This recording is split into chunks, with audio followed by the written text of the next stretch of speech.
Următorul track este despre HR Trends și o să trec în engleză, pentru că Nikolay, I think, understands Romanian. Poți să vorbești limba noastră, super. Dar I prepared my speech in English, so I'll have to switch to English. I think everyone knows in tech industry, at least, what is XOR and who is Nikolay Manolov. And what I can say, because we are friends on Facebook, but we met today first time face-to-face. I had to give that. Nikolay is the founder and the CTO of XOR company, a company that it was a very fruitful and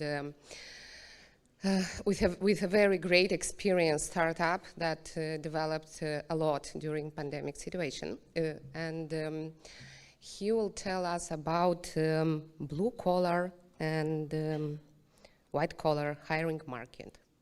But before that, I would like to ask you to tell us, because I don't know if everyone is aware about the difference between white and blue collar market. Okay. Thank you, Nikolay. Welcome to the stage. Please welcome to the stage the opening speaker within the HR Trends track.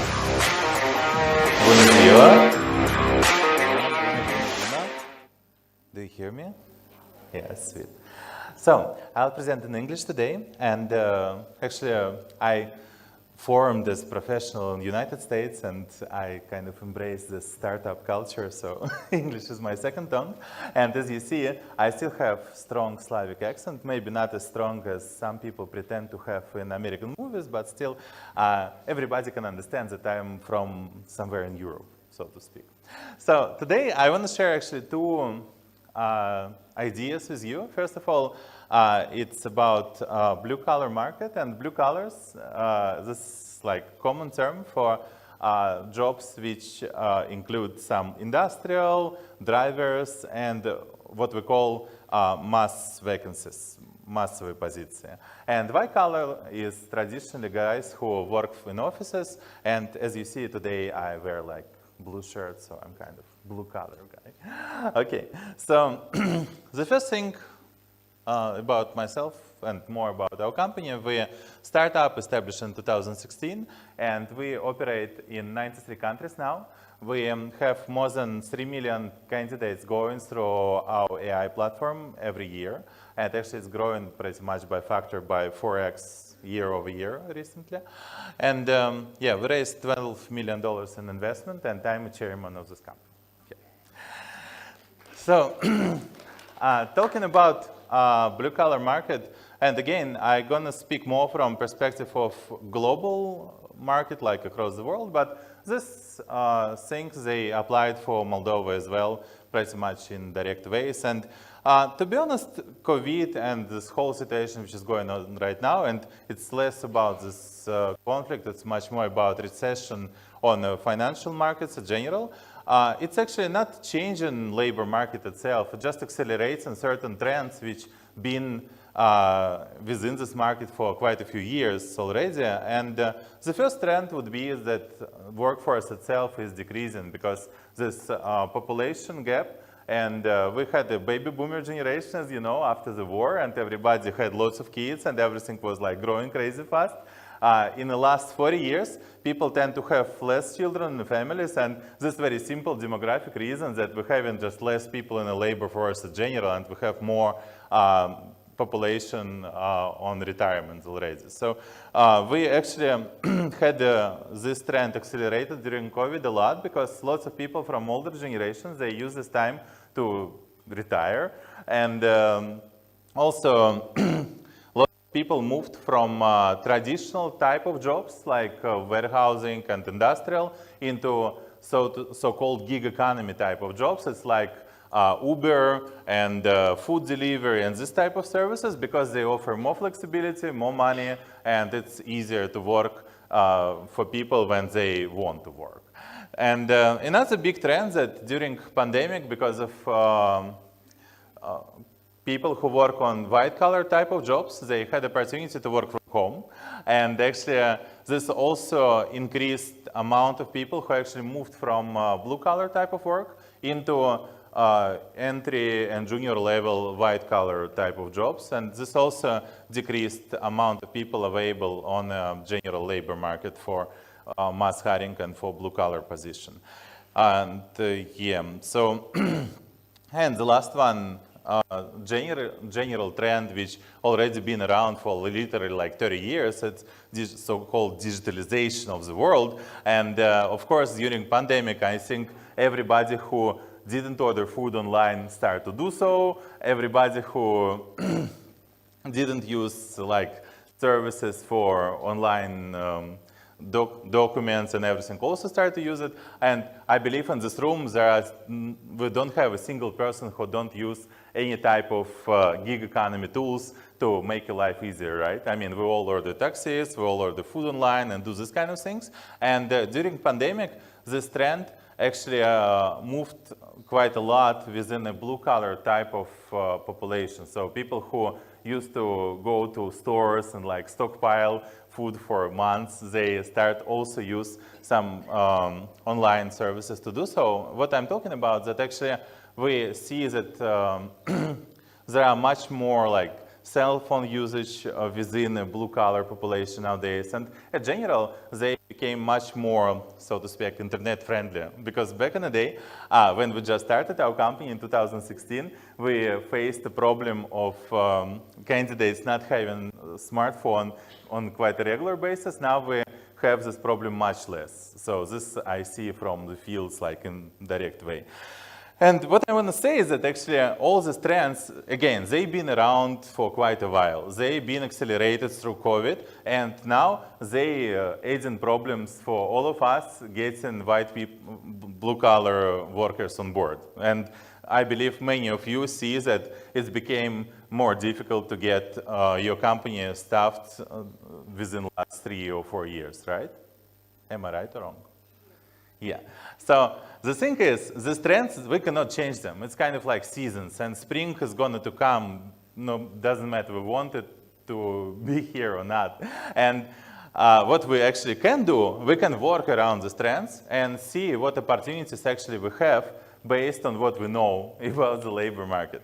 And the first and very simple thing about it is that as I said, we all use the digital services, and everybody are like us. We all pretty much the same in a way. And when you hire someone, even for like warehouse type of work or for very simple roles, still you work with the people who are already part of this digital world. And these are the guys who also order taxi online and who expect this taxi to come within like 5 minutes or so. And if it doesn't, they become not happy about it. So for hiring process, it's actually the same. And if you're gathering CVs and applications for your job, people, they cannot wait for a week or 2 weeks anymore. And I can prove it just based on our deployment experience when we deploy tools for quick communication with candidates. And basically main idea is that once candidate applied, he gets a call from recruiting team within 30 minutes. You know by how much this actually increase your candidate flow? By a factor of 2.25. Not 2.25%, but like 2 times more candidates you get, and just by calling people right away without delays. And even now, I sometimes meet with the companies who try to do it old ways and who try to gather applications like for 20 days and then pick the best candidates and then call them. In most of the cases, these people not available in the market anymore because market itself became very dynamic now. And again, our user experience on the internet taught us to be very fast in getting what we want. And if you want to order pizza, you're not going to wait for it for 2 weeks, right? You want it right away. And if you order taxi, you want it right away as well. And when people apply for a job, this naturally becomes their expectation that they're going to be contacted quite fast. And I understand that it's super difficult to do using recruiting department with like people who are supposed to take these calls, but for this we got the technologists to cover this and contact the person who applied for your role as fast as possible, because again, it's increased efficiency of hiring by a huge margin. Why did we go back? Oh my goodness. How does it work? It's not working. No, it's the wrong way. Just go back, more back. Yes, this one. Okay, yeah, this, just stop. Stop, stop, oh my goodness. Who's doing it? I need the next slide. Yes, magic. So again, first one is to speed up recruitment process. And second, use new channels. Again, we're moving in a field where it's going to be more and more Gen Zs on the market. You're going to deal a lot with the younger generations, and you need to use channels which they actually use themselves. So we need to go into YouTube, we need to go into TikTok, Instagram, and these areas where actually people get in content. And if you want a younger audience to join your workforce, you will have to switch into this field. And in my experience, I have very cool nurses hiring company who actually created a special YouTube channel for nurses, you know, kind of nurses life. How nurses prepare to go to work, what kind of situations happen there. And they get lots of traffic and lots of attention through this from fellow nurses. And actually they use this channel in order to get more candidates on board. And in the United States, nurses is one of the hardest markets now. They literally 1.5 million people short on the market. They just don't have enough nurses because, you know, population got older and stuff. And this is basically the only channel they getting good candidates now. So again, don't think that your audience is like maybe too old or too simple to be there. We all use internet now, and everybody are on Facebook at least, but we also use watch YouTube, we watch TikTok, and again, try different channels to attract audience, and this actually pays. And also, if you invest in this type of channels, you get more and more attention, and as it goes, it's become easier and easier to get more people on board. For IT companies, it's also very good practice to publish interviews with your employees, like sharing how do they like to work in this company and stuff, because it's getting you much closer to the hearts of your audience. And again, as you go, it's become more and more easier to work on this direction. Third one, referral programs are must have. Again, we live in a super interconnected world nowadays. Back in the day, people used to send these letters, you know, like on a physical paper written by hand and stuff. Now we live in a world where your communication is literally instantaneous. So if you have a good referral program deployed in your company, you can get good candidates within a day. It's like super easy. And this also takes some technology to apply. And I also met a few cases when we come to a big enterprise and they say like, hey, Nick, we already have a referral program in place. I like, okay, show me. And they have this corporate portal which you need to log into. And if you want to refer your friend into this company, you need to fill up like 20-field long application form. Do you think blue collar, like mass position workers gonna do this? Of course not. You just need to advertise it in a different way. You're just going to tell them like, hey, John, if you want to invite your friend and get some bonus for this, like $100, $500, doesn't matter. You just give us his name and number, and that's it. And we'll take care for this. Because again, they're not going to fill this application forms and stuff. It's just not how people work in the modern world. Next one, which I also noticed to be quite efficient in some industries, it's hiring through group tours to factories. We work with one of the biggest food production companies in the world, is Tyson Foods. They work in the field of chicken meat and this type of things. And actually what they do, they gather groups of people to come to their plants and show them around, show them how it works. Because again, this food produce industry, it's kind of tricky for hiring because not everybody understands how it's going to look like. I mean, all this like chickens and, you know, feathers, this is how it looks. So they actually invite people to their plants, and people who actually understand this type of job and want to work there, they just join the workforce. And this is very efficient time-wise because you don't have to conduct interview one by one, but you can gather a group and invite them all to your factory and show them around and see which ones of them are actually a good fit for your company. And the last one, but not the least, and this is something which my colleagues already been talking about, that we actually need to offer some flexibility to blue-collar workforce because, again, We compete against Ubers, we compete against like Yandex Taxi here, Glovo, and other gig type of companies. So in order to be efficient in this competition, we have to be more flexible in how we offer to work for our guys.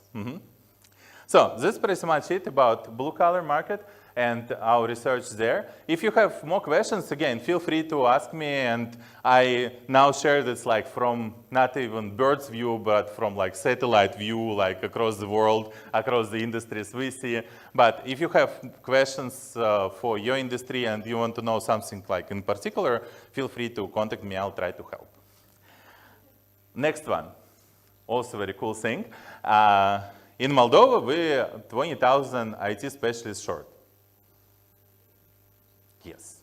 This is not a good and not a bad situation, just a matter of fact. And how I calculated this, it's actually very simple. I just took average number of IT specialists in Europe, and based on the statistics and knowing how many people we have in labor force here, we're 20,000 people short.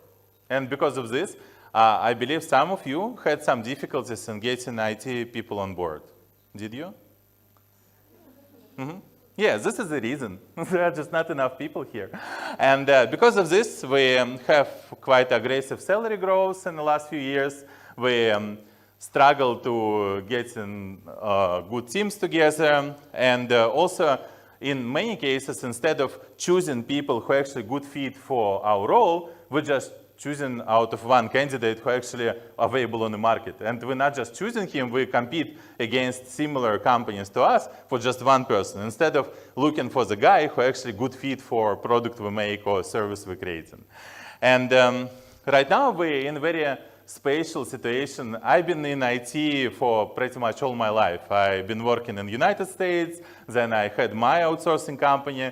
For the last 6 years, I'm running Silicon Valley startup. It's everywhere the same. People rule. And if you have a good development team, it's like, it's easy to do. If you don't, no matter how skillful you are as a leader, you're not going to deliver. So right now, we're in very interesting position here in Moldova, because we have a huge region around us from which people want to live. I just came back from Antalya, and you know how many people from Ukraine, Belarus, and Russia moved to Antalya within the last 6 months? 300,000 people. Just think about it. 300,000 people left their homes with their families and moved to another region. So Antalya doesn't have permis ședere anymore. I mean, they just cannot accept any more people because the infrastructure just stretched to the limit. Even we like on a low season now, and they used to big amounts of people getting there. Again, 300,000 people just for one region of Turkey. There are lots of people now moving around and understanding that they don't want to live in risks they got to take because of the crazy government. And this is actually a huge chance for us to get these people here. I myself, eu sunt originar din Moscova și trăiesc 9 ani aici și îmi place aici foarte mult. Like, eu iubesc Moldova, truly.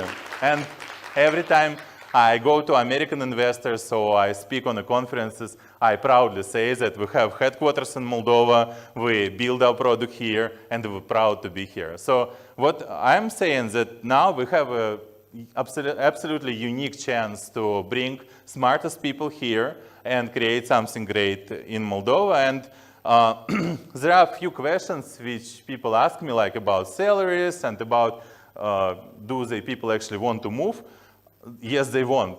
And if you have so many guys move to Turkey and to Armenia and Georgia and Kazakhstan, absolutely lots of people can move here. And Moldova is a little bit under-advertised in the region, so people don't think of moving here right away. And this is something I want to fix. And in XOR, we already got $1 million of investment in order to build this vertical of relocating people to this region. And again, here sometimes we feel like, oh, we're a cute little country, not everything is good here. It's not like this at all. Moldova is a great place, like really great. We have the best democracy of all this region where Russian, Belarus, and Ukrainian guys relocate into.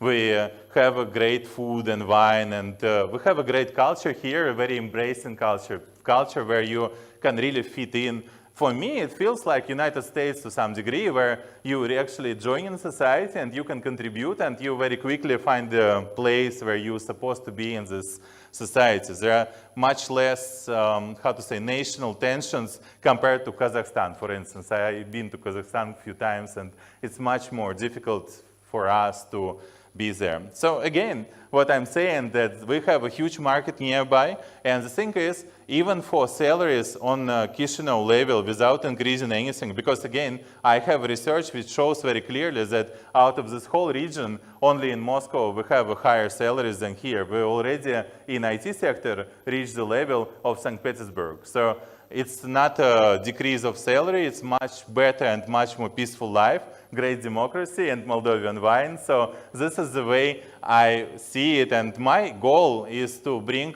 up to 5,000 people within the next 2 years. It's IT specialists and IT specialists of very high level. It can be like CTO level guys. It can be guys who specialize on digital marketing, guys who specialize in product development. And this is my vision to create this very strong IT hub here in Chisinau and make lots of money from here. Yeah.